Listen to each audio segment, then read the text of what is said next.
En 1485, donc, François II, le père d'Anne de Bretagne, fait reconnaître par les États Anne de Bretagne comme sa vraie héritière, ce qui est un coup d'État, parce que normalement il n'y a pas le droit. Mais en 1488, quand il décède, le parti breton, qui suivait la politique de François II, eh bien, reconnaît Anne de Bretagne comme l'héritière. Et c'est là où tout bascule, c'est que finalement le parti royal, c'est-à-dire mené par Charles VIII maintenant, eh bien, va déclarer officiellement la guerre et va donc prétendre lui aussi au duché. La guerre sera une victoire royale, elle se conclura avec le mariage d'Anne de Bretagne et de Charles VIII. D'elle eut 3 beaux-fils à Plaisance. Dieu fit tant que chacun mourut jeune. Ce fut dommage en Bretagne et en France.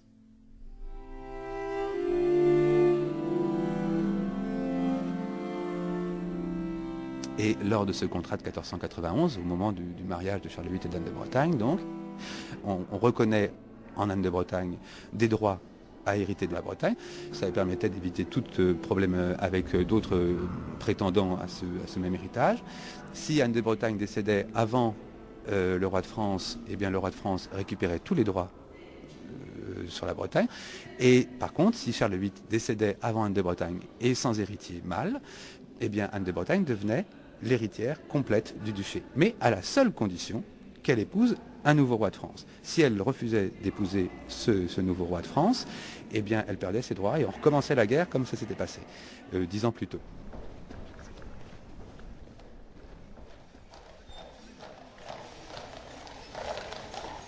Le château de Blois est une des nombreuses demeures royales de la Renaissance à la française.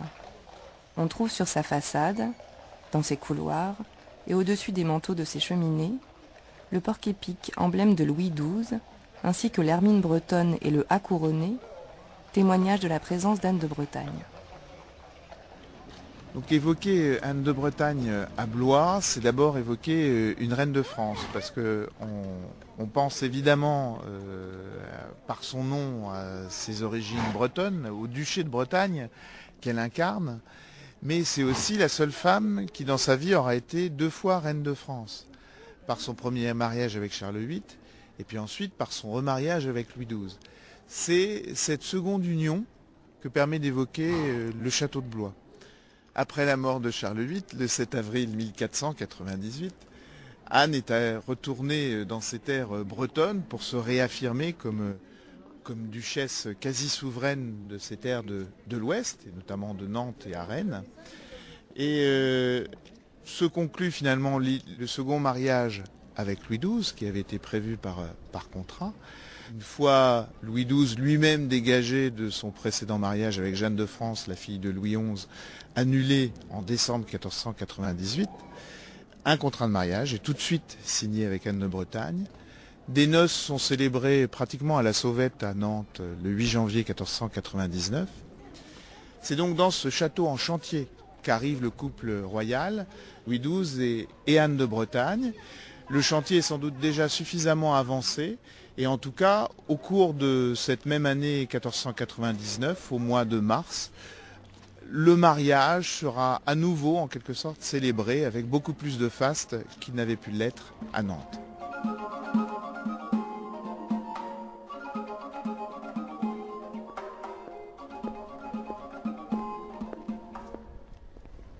Donc là, nous nous trouvons dans la cour intérieure du château.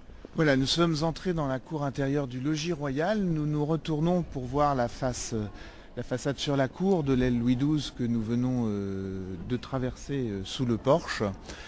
À nouveau, ce qui frappe, c'est une construction, encore une fois, assez traditionnelle de style gothique flamboyant, où la présence d'Anne de Bretagne reste encore très discrète.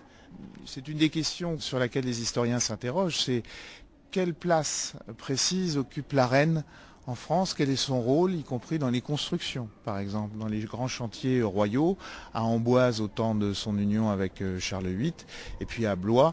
On peut penser que le fait qu'elle ait résidé fréquemment à Blois lui a donné en quelque sorte voix au chapitre sur la conduite du chantier, puisque le couple royal, pendant le règne de Louis XII, passe pratiquement tous les hivers au château de Blois, qui reste vraiment le port d'attache du couple royal. Alors, Pierre-Gilles Giraud, on se trouve autour de cette année 1500 en plein gothique flamboyant. Est-ce qu'on pourrait le caractériser en s'aidant justement du bâtiment qui se trouve devant nous? Alors cette phase du gothique, donc c'est le dernier art gothique avant la Renaissance, qui est incarné, si j'ose dire, à côté de nous par l'aile François Ier, se caractérise par une prolifération décorative. Pratiquement aucune surface ne reste nue. Elle est soit habillée par la couleur, il y a un jeu de polychromie par l'emploi de la brique et de la pierre, et puis aussi par un décor sculpté. Alors, qui atteint toutes les surfaces.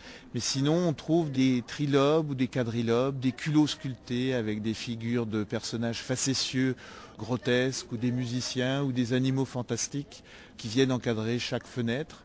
Et puis, une toiture très élevée et ce goût pour la verticale dans lequel les fenêtres sont alignées les unes au-dessus des autres jusqu'aux lucarnes de toit, ce qui accentue cet élan vertical propre au gothique.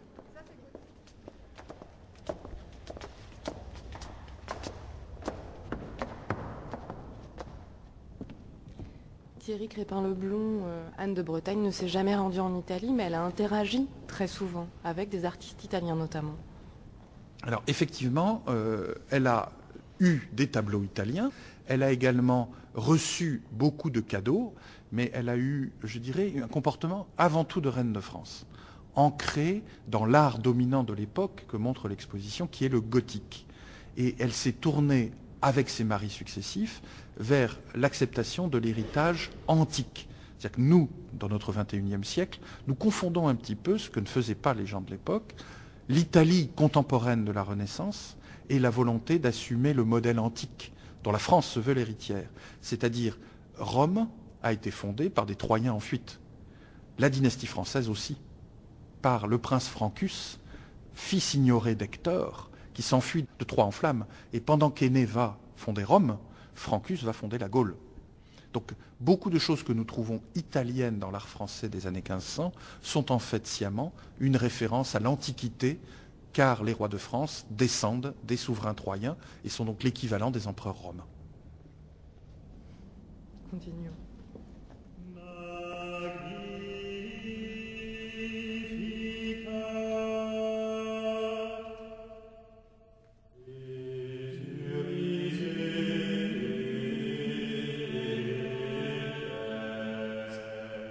L'exposition a la chance d'avoir un énorme volume de l'histoire de France d'Enguerrand de Monstrelet, les chroniques, et ce volume a été payé par François de Rochechouart, gouverneur de Gênes, et il montre Louis XII trônant. Mais Louis XII, traité comme un empereur romain, est entouré des écus de Rome et des effigies des empereurs romains. Donc il faut comprendre, là aussi, que tant le roi que la reine de France se présentaient et se posaient en héritier des empereurs de Rome, y compris quelquefois dans l'apparat qui les entourait. Est-ce qu'on peut définir une politique dans les commandes d'Anne de Bretagne aux artistes de son époque? Une politique, oui, une originalité, c'est plus complexe. Manifestement, elle était bibliophile, comme le sont plusieurs femmes de son temps. Au-delà, on la voit acheter des ouvrages pour elle-même, des robes, des choses assez somptueuses. On la voit faire des dons aux églises, comme les autres reines de France. J'ai l'impression qu'elle a suscité et encouragé cet intellectualisme de référence à l'Antiquité, qu'elle a participé au devoir de piété propre aux reines de France. Je n'ai pas l'impression qu'elle ait eu une démarche plus originale, en dehors des commandes de livres.